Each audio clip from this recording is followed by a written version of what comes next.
Hello guys, welcome to The Mountain is You, Chapter 1. If you're watching this video, you're part of the book club, or I don't know, you're just watching it. It could be too. And if that's the case, it's okay. So welcome to the video. We're having a book club on the book The Mountain is You. We've had the first video on the introduction, and today we're going to talk, I'm going to read to you chapter 1. It has, so page 11.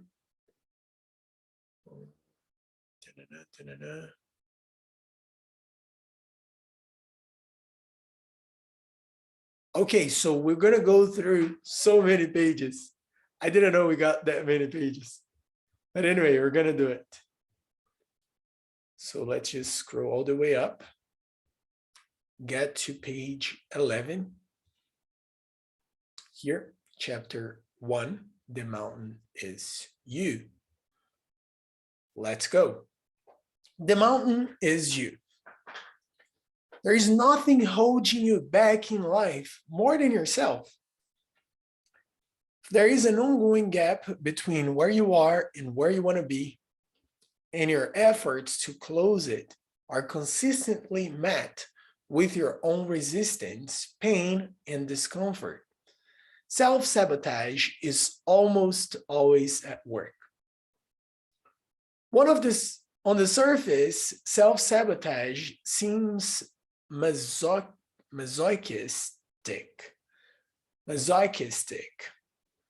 It appears to be a product of self-hatred, low confidence, or a lack of willpower. In reality, self-sabotage is simply the presence of an unconscious need that is being fulfilled by the self-sabotaging behavior. To overcome this, we must go through a process of deep psychological excavation. We must pinpoint the traumatic events, release unprocessed emotions, find healthier ways to meet our needs, reinvent our self-image, and develop principles such as emotional intelligence and resilience. It is no small talk, and yet it is the work that all of us must do at one point or another. Self-sabotage is not always obvious at the onset. So let's go. When Carl Jung was a child, he fell on the ground in school and hit his head.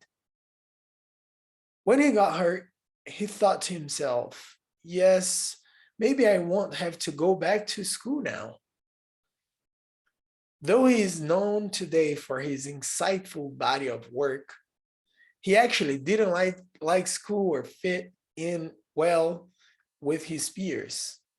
Shortly after his accident, Jung began experiencing sporadic and uncontrollable fainting spells. He unconsciously developed what he would call a neurosis and ultimately came to realize that all neuroses are substitutes for legitimate suffering. In Jung's case, he made an unconscious association between fainting and getting out of school. He came to believe that the fainting spells were a manifestation of his unconscious desire to get out of class, where he felt uncomfortable and unhappy. Likewise, for many people, their fears and attachments are very often just symptoms of deeper issues for which they do not have any better way to cope. Self-sabotage is a coping mechanism. Self-sabotage is what happens when we refuse to consciously meet our innermost needs, often because we do not believe we're capable of handling them. Sometimes we sabotage our relationships because what we really want is to find ourselves, though we are afraid to be alone.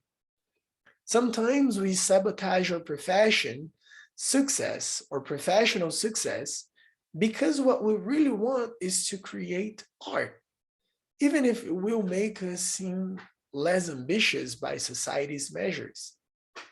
Sometimes we sabotage our healing journey by psychoanalyzing our feelings, because doing so ensures we avoid actually experiencing them. Sometimes we sabotage our self-talk because if we believed in ourselves, we'd feel free to go back out in the world and take risks, and that would leave us vulnerable. In the end, self-sabotage is very often just a maladaptive coping mechanism, a way we give ourselves what we need without having to actually address what that need is. Well, like any coping mechanism, it's just that, a way to cope. It's not an answer, it's not a solution, and it does not ever truly solve the problem. We're merely numbing our desires and giving ourselves a little taste of temporary relief. Self-sabotage comes from irrational fear. Sometimes, or most sabotaging behaviors are really the result of a long-held of unexamined fears we have about the world and ourselves.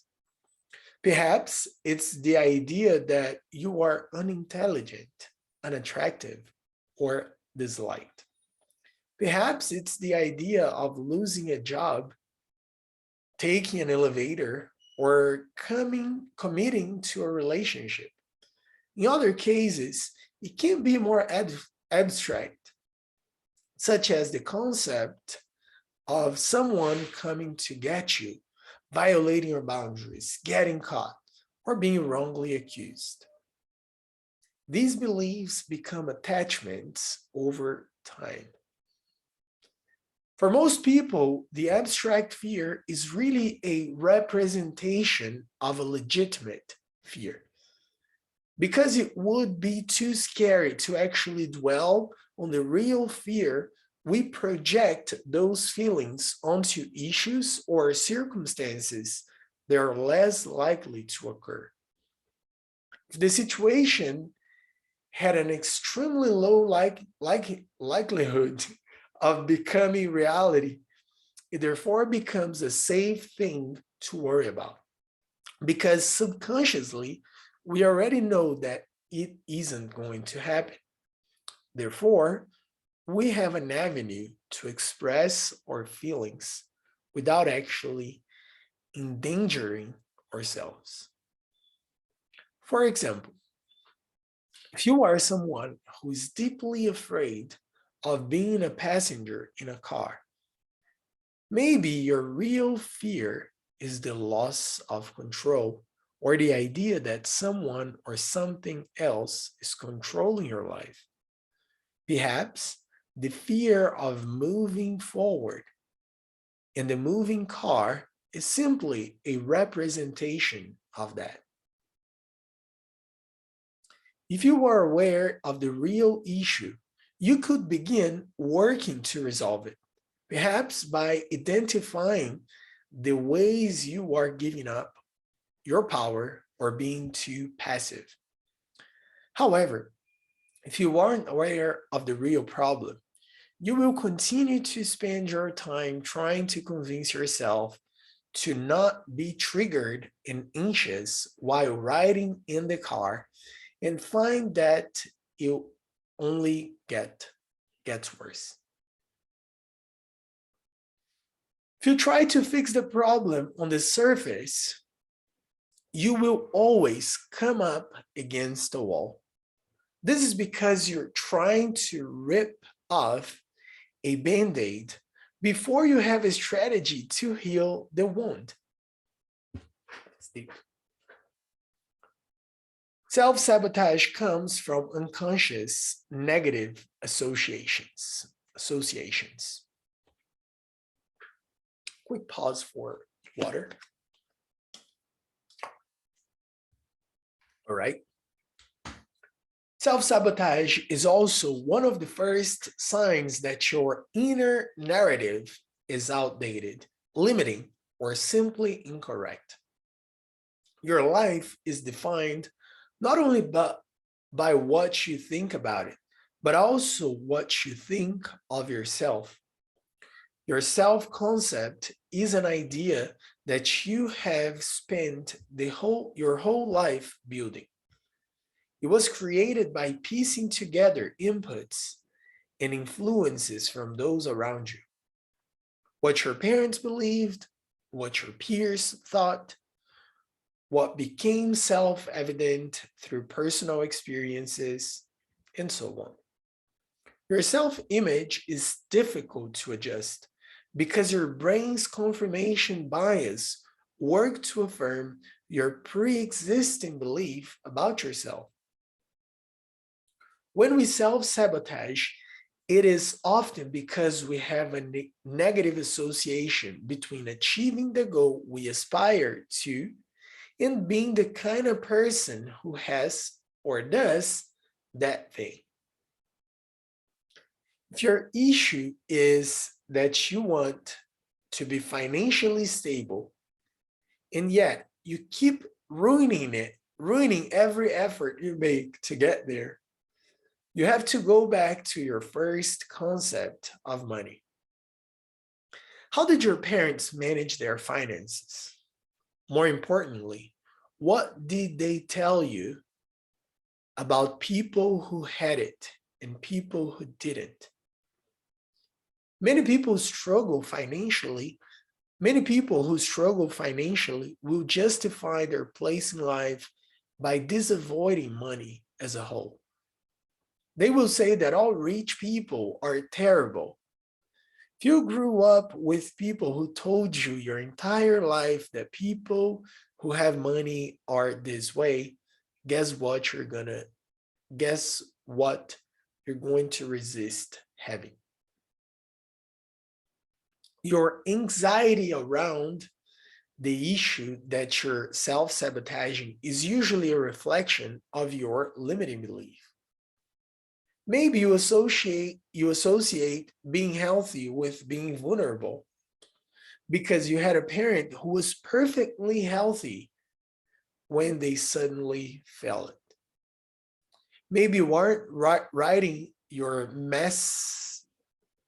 magnum opus because you don't really want to write. You just want to be seen as a successful because that will get you praise, which is typically what people revert to when they want acceptance but haven't got it. Maybe you keep eating the wrong foods because they soothe you, but you haven't stopped to ask what they have to keep soothing you from. Maybe you aren't really pessimist, but don't know how to connect with the people in your life other than by complaining to them. In order to reconcile this, you have to begin to challenge these pre-existing ideas and then adopt new ones. You have to be able to recognize that not everybody with money is corrupt, not by a long shot.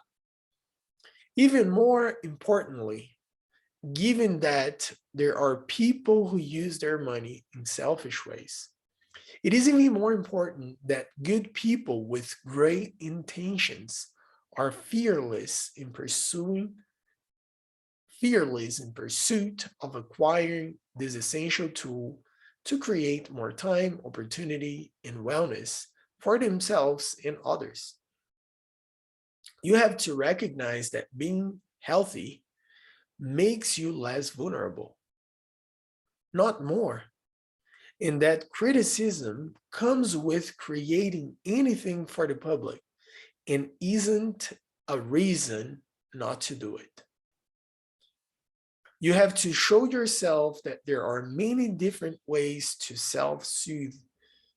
They are more effective than unhealthy food choices, and that there are far better ways to connect with others than through negativity. Once you begin to really, once you begin to really question and observe these pre-existing beliefs, you begin to see how wrapped and illogical they were all along.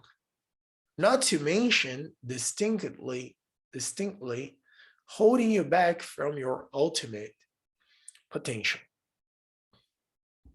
Self-sabotage comes from what's unfamiliar. That's interesting. Human beings experience a natural resistance to the unknown because it is essentially the ultimate loss of control. This is true even what's unknown is benevolent or even beneficial to us. Self-sabotage is very often the simple product of unfamiliarity. And it is because anything that is foreign, no matter how good, will also be uncomfortable until it is also familiar. This often leads people to confuse the discomfort of the unknown with being wrong or bad or ominous. However, it is simply a matter of psychological adjustment. Gay Hendricks calls this your upper limit or your tolerance for happiness. Everyone has a capacity for which they allow themselves to feel good. This is similar to what other psychologists refer to as a person's baseline or their set predisposition that they eventually revert back to, even if certain events or circumstances shift temporarily.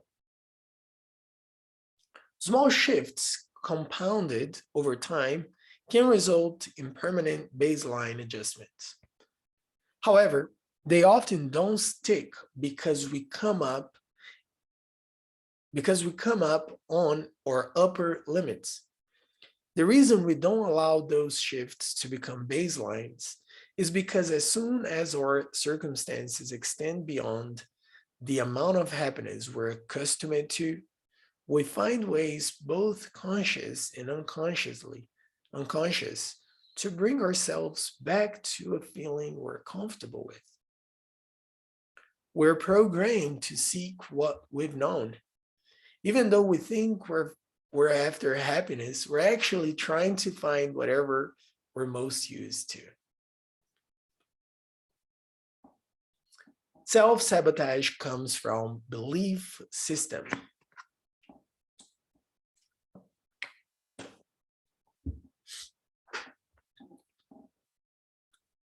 What you believe about your life is what you will make true about your life.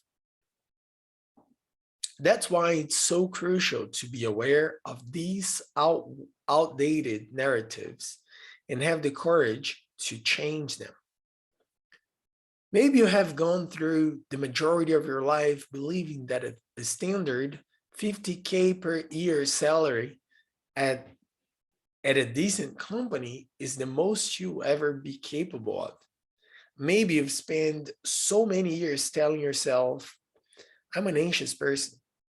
You started to actually identify with it, adopting anxiety and fear into your belief system about who you fundamentally are.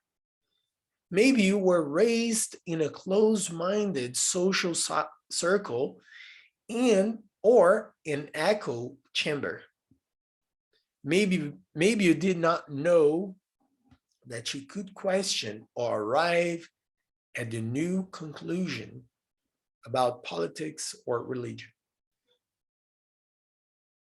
Maybe you never thought you're someone who could have great style, few content, or travel the world.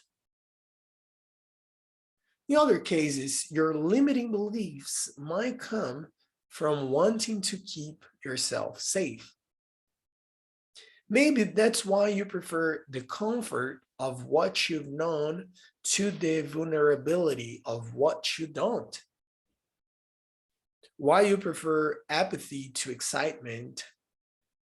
Think that suffering makes you more worthy, or believe that for every good thing in life, there must be also an accompanying bad. To truly heal, you're going to have to change the way you think. You're going to have to become very conscious of negative and false beliefs and start shifting to a mindset that actually serves you. Page 20, how to get out of denial. Maybe this preliminary information about self-sabotage resonates a bit, or maybe it resonates a lot. Either way, if you're here because you truly want to change your life, you're going to have to stop being in denial about your person, state, or affairs. You're going to have to get real with yourself. You're going to have to decide that you love yourself too much to stop settling for less than what you really deserve. Less than what you really deserve. If you think that you could be doing better in life, you might be right. If you think that there is more than what you're here to accomplish, you might be right. If you think that you're not being your authentic self, you might be right. It does not serve us to use endless affirmations to placate our true feelings about where we are in our journey. When we do this, we start disassociating and get stuck. Dissociating it and get stuck. In an effort to love ourselves, we try to validate everything about who we are. Yet those warm sentiments never quite seem to stick, only ever temporarily numbing the discomfort. Why don't they work? Because deep down, we know we're not quite being who we want to be. And until we accept this, we're never going to find peace. When we are in denial, we tend to go into blame mode. We look for anyone or anything to explain why we are the way we are. Then we start justifying. If you have to constantly or near daily basis rationalize why you're unhappy about your life, you're not doing yourself any favors. You're not getting any closer to creating the lasting change that you so deeply desire. The first step in healing anything is taking full accountability. It is no longer being in denial about the honest truth of your life and yourself. It does not matter what your life looks like on the outside. It is how you feel about it on the inside. It is not okay to be constantly stressed, panicked, and unhappy. Something is wrong. And the longer you try to love yourself out of realizing this, the longer you're going to suffer. The greatest act of self-love is to no longer accept a life you are unhappy with. It is to be able to state the problem plainly, and in a straightforward manner. That is precisely what you need to do to continue truly uprooting your life and transforming it. It is the first step towards real change. Take a piece of paper and a pen and write down everything you aren't happy with. Write down very specifically every single problem you face. If you are struggling with finances, you need a very clear picture of what's wrong. Write down every debt, every bill, every asset, and every bit of income. If you're struggling with self-image, write down exactly what you dislike about yourself. If it is anxiety, write down everything that bothers or upsets you.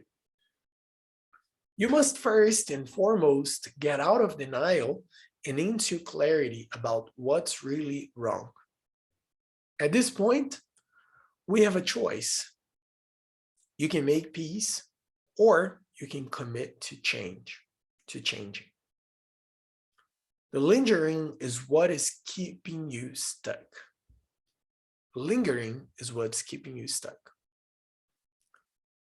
The path begins right where you are now.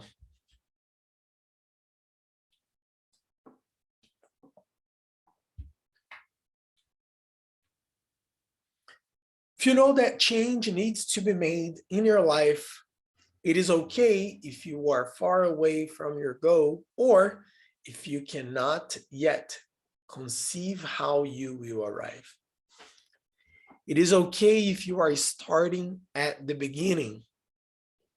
It is okay if you are at rock bottom and cannot yet see your way through.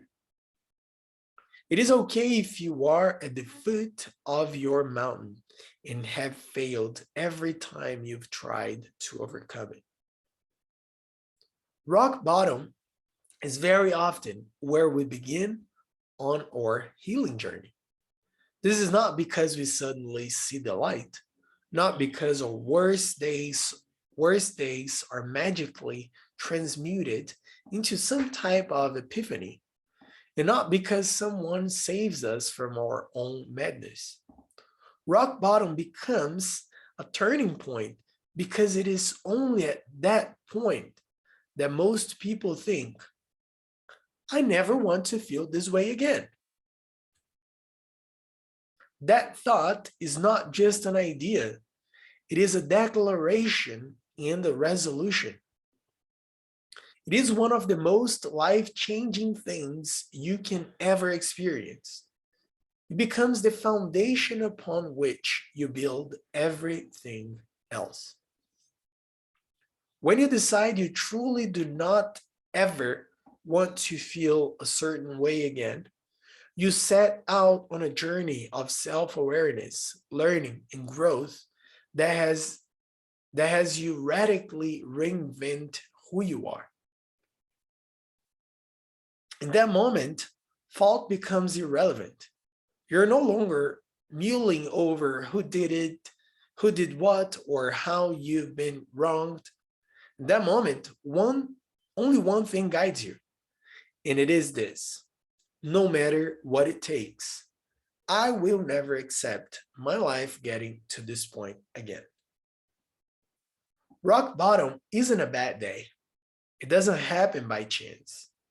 We only arrive at rock bottom when our habits begin to compound upon one another, when our coping mechanisms have spiraled so out of control that we can no longer resist the feelings we were attempting to hide. Rock bottom is when we are finally faced with ourselves When everything has gone so wrong, we're left to realize that there is only one common denominator through it all. We must heal. We must change. We must choose to turn around so that we will never feel this way again. When we have a down day, we don't think, I never want to feel this way again. Why? Because it is not fun, but it's also not unbearable.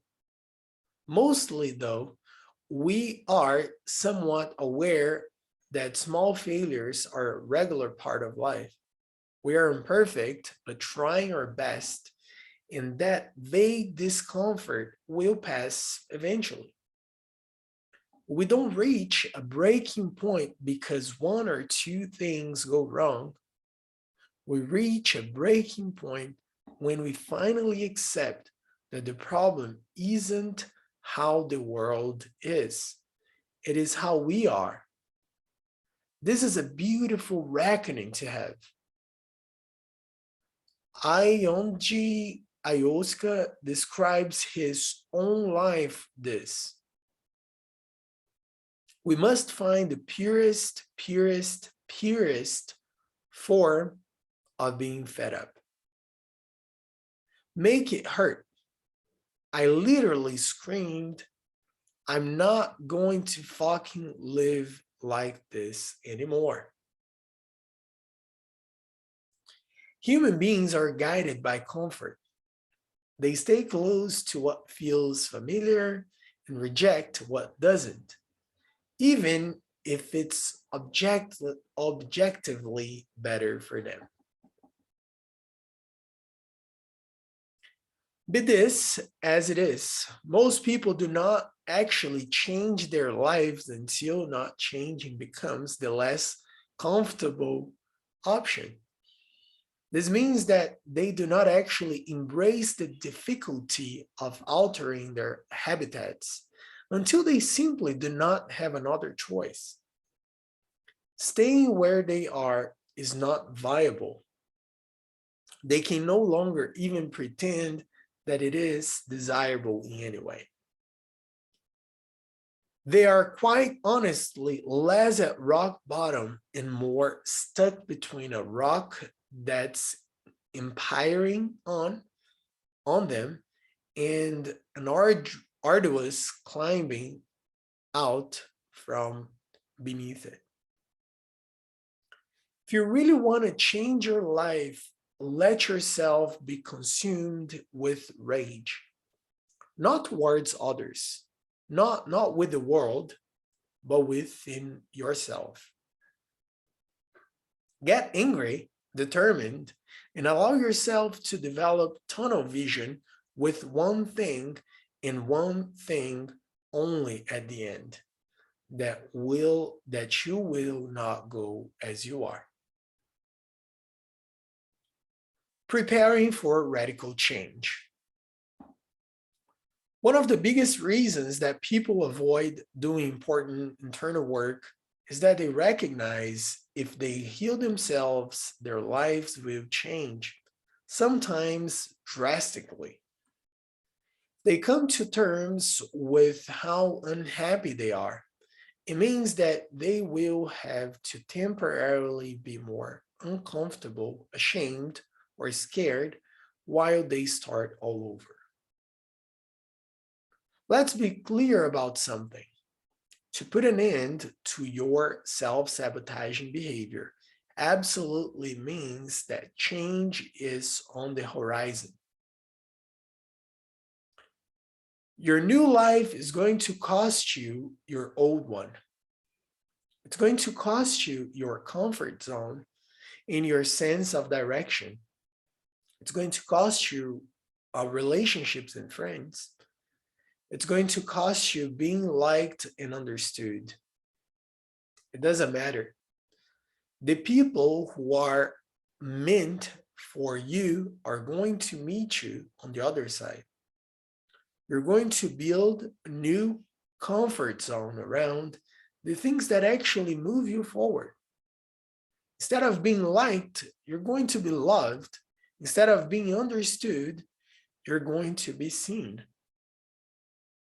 All you're going to lose is what was built for a person you no longer are. Remaining attached to your old life is the first and final act of self-sabotage, and releasing it is what we must prepare for the truly and be willing to see real change. Whoa, we hit chapter 2. It's been like 15 pages. Yeah, that was a long run. If you have any questions, please let me know. There were some words that I stumbled upon, so sorry about that. It's been a great journey sharing this book with you. Thank you for watching. If you need anything, please let me know, and I'll see you on chapter 2. Bye-bye. Oh, and if you have any suggestions, any feedback, please leave your comments, your ideas, suggestions down in this video.